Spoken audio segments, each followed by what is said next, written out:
This is Hannibal from the HannibalTV.com with a daily wrestling news update. AEW related news.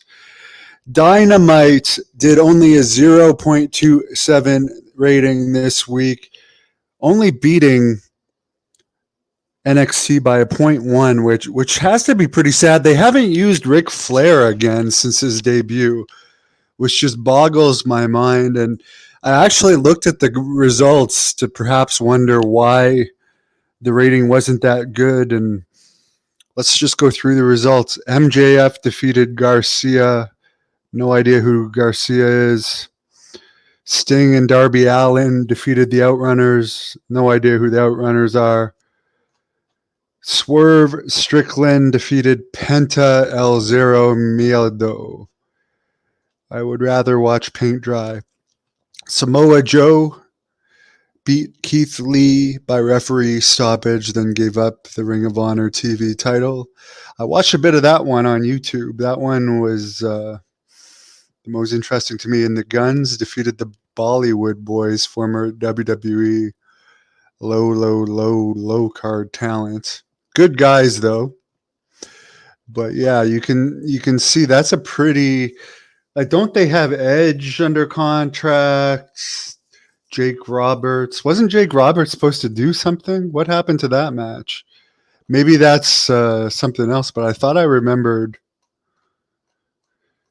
Jake Roberts was supposed to be a part of this. I guess not.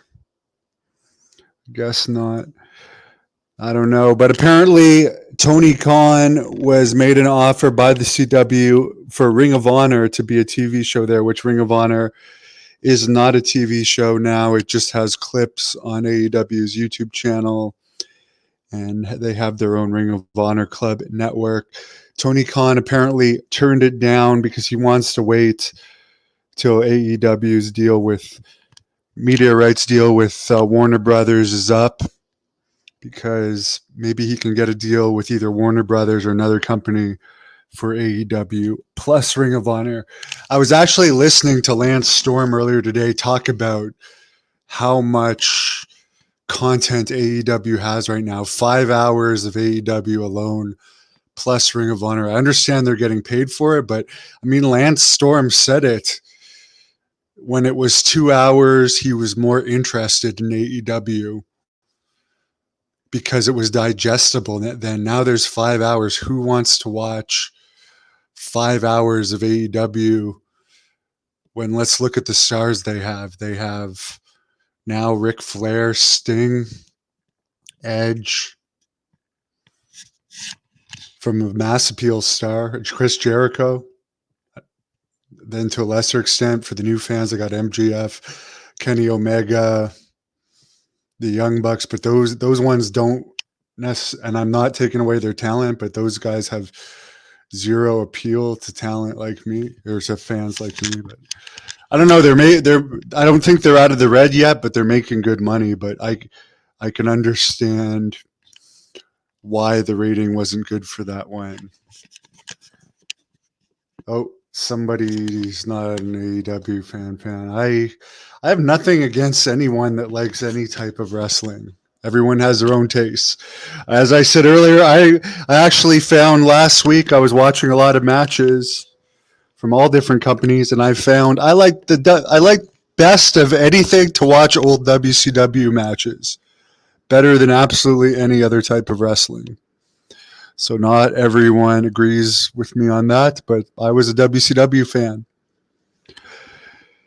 Terry Flowers checking in from Fulton, Mississippi. And by the way, speaking of WCW, I did do a review of their 1997 attendance earlier today, which I found interesting as a WCW geek, which was one of their best attendance years. And I also posted, and the link is in the description for this, an over 2.5 hour compilation video of Magnum TA content from this channel. And Magnum TA, I can tell you guys one thing.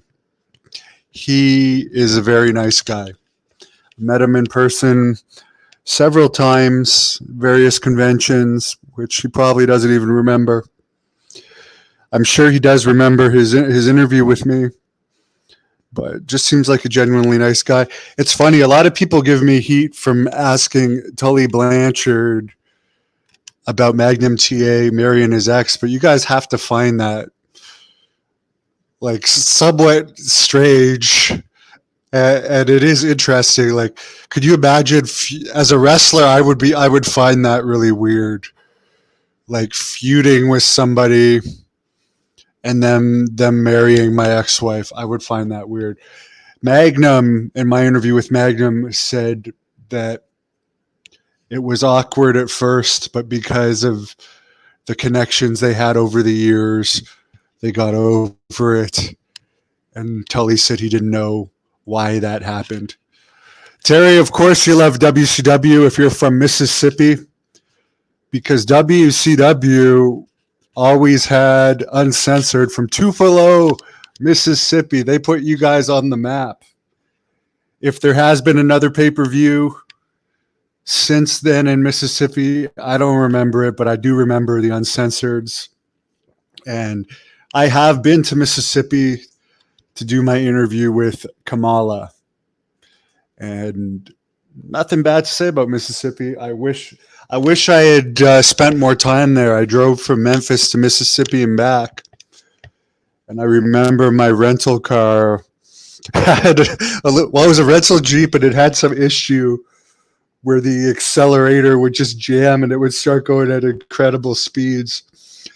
And the roads to Kamala they say he lived in a trailer, but it was a very nice trailer and it was on a very nice property. So even though he was technically in a trailer, I wouldn't necessarily say, I put it this way, I would be happy living in his trailer. Mind you, you know what? I can be in the best conditions or whatever conditions.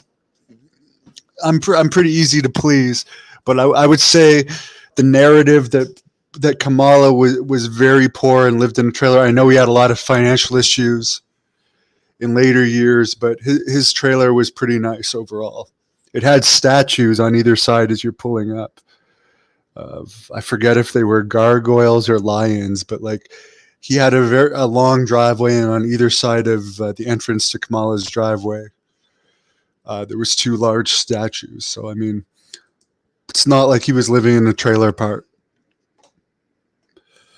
Oh God, I'm not getting into this this comment. We support everything on this channel. We're not ones. If there are more of that orientation that like AEW, good for them. Because guess what? Wrestlers are making money in AEW. As long as they're paying for tickets and buying the pay-per-views, money is green, as Bill Watts and a lot of people used to say. It's all about the money. Thank you for watching the Hannibal TV.